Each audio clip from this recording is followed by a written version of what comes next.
Welcome to Storytorium, where the madness is contagious and the stories flow so sweet. Won't you grab a seat and join us? You're in for quite a treat!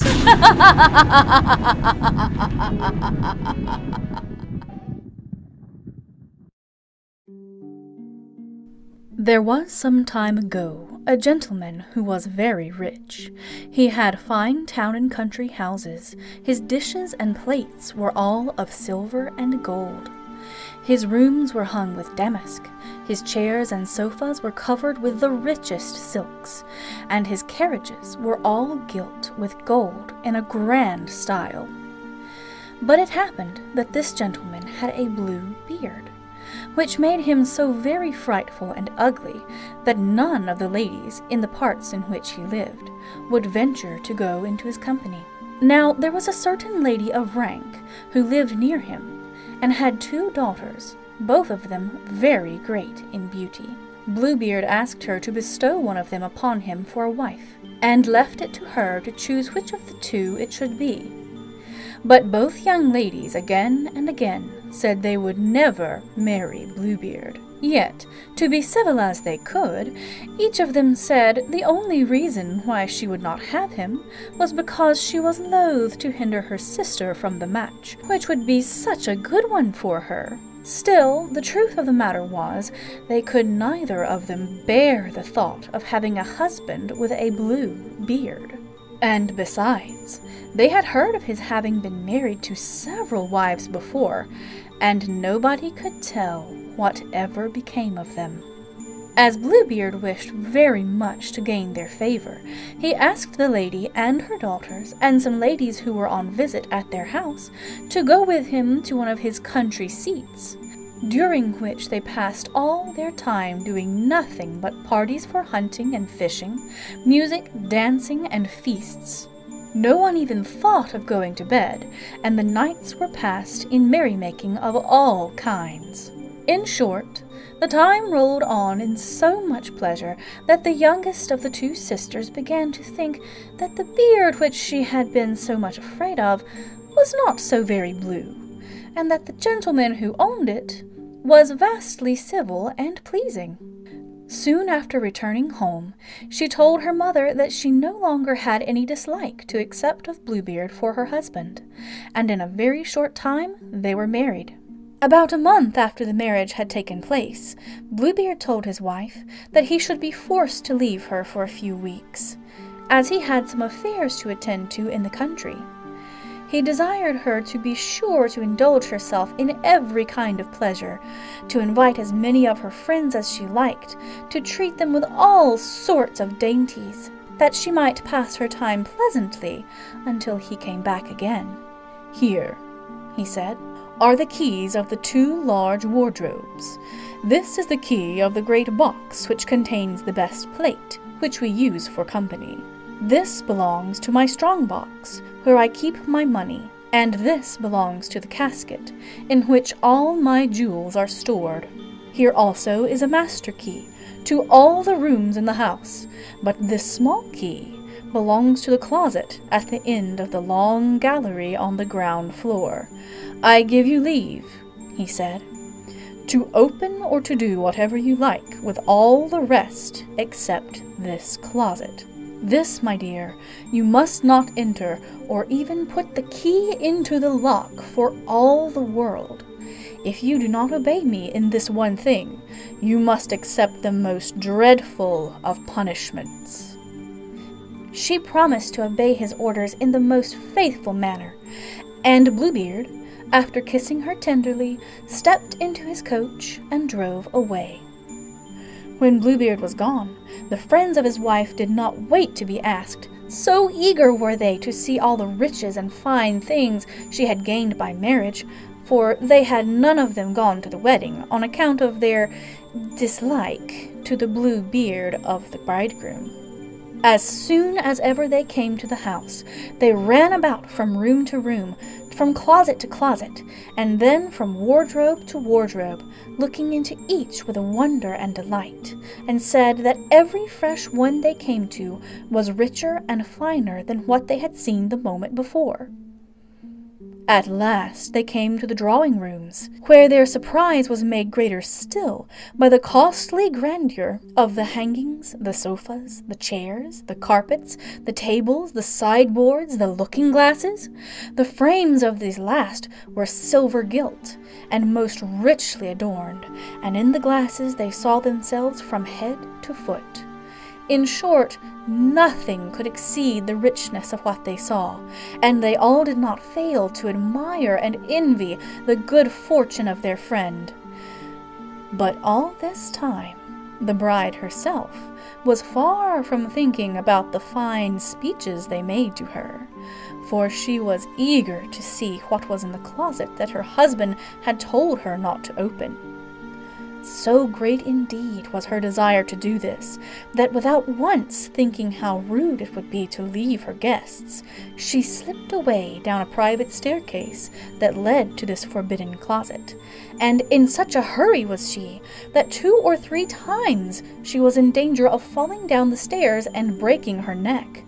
When she reached the door of the closet, she stopped for a few moments to think of the order her husband had given her, and how he had told her that he would not fail to keep his word and punish her very severely if she did not obey him. But she was so very curious to know what was inside that she made up her mind to venture in spite of everything. She then, with a trembling hand, put the key into the lock, and the door flew open straight away. As the window shutters were closed, she at first could see nothing, but in a short time she saw that the floor was covered with clotted blood, on which the bodies of several dead women were lying. These were all the wives whom Bluebeard had married and killed, one after another. At this sight she was ready to faint with fear, and the key of the closet door which she held in her hand fell on the floor. When she had a little gotten the better of her fright, she took it up, locked the door, and made haste back to her own room, that she might have a little time to get herself into a humor to amuse her company. But this she could not do, so great was her fright at what she had seen. As she found that the key of the closet had gotten stained with blood and falling on the floor, she wiped it 2 or 3 times over to clean it. Yet still the blood kept on it, same as before. Next she washed it, but the blood still did not move at all. She then scrubbed it with brick dust, and after that with sand. But in spite of all she could do, the blood was still there. For the key was a magic fairy who was Bluebeard's friend, so that as fast as she got off the blood on one side, it came again on the other. Early in that same evening, Bluebeard came home, saying that before he had gone far on his journey, he was met by a horseman who was coming to tell him that his affairs in the country were settled without his being present, upon which his wife said everything she could think of to make him believe she was in a transport of joy at his sudden return. The next morning he asked her for the keys. She gave them to him, but as she could not help showing her fright, Bluebeard easily guessed what had been the matter. "How is it," he said, "that the key to the closet upon the ground floor is not here?" "Is it not?" said the wife. "Then I must have left it on my dressing table."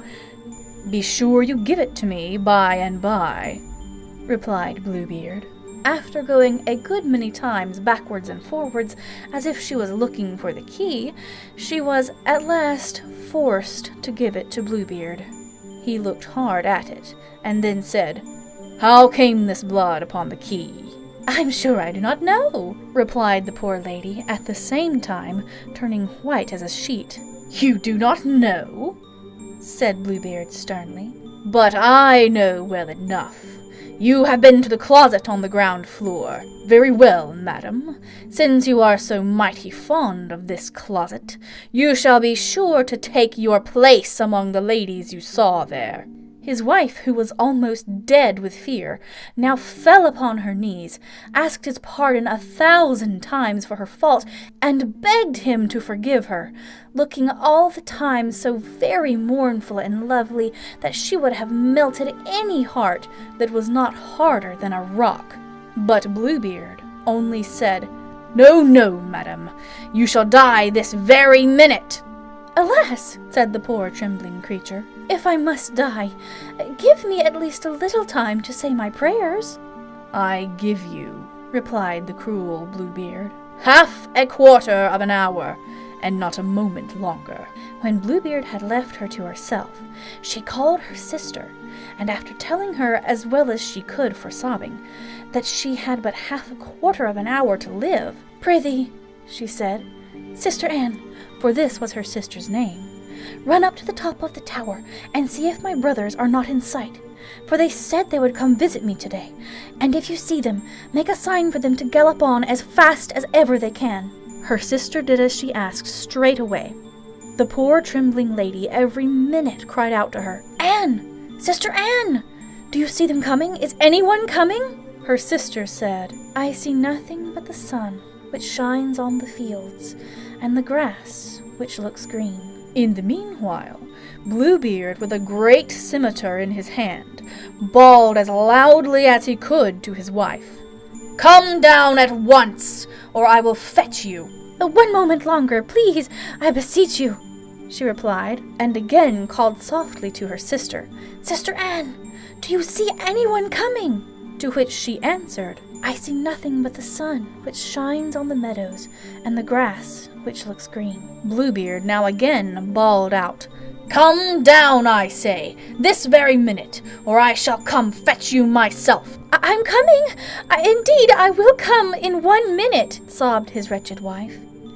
Then she once more cried out, "Anne! Sister Anne! Do you see anyone coming?"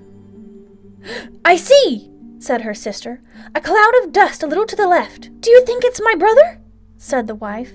"Alas, no, dear sister," replied she. "It is only a flock of sheep."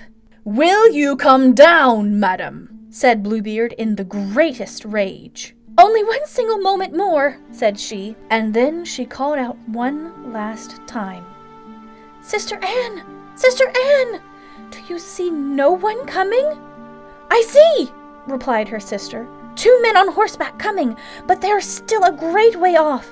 "Thank God!" cried she. "They are my brothers.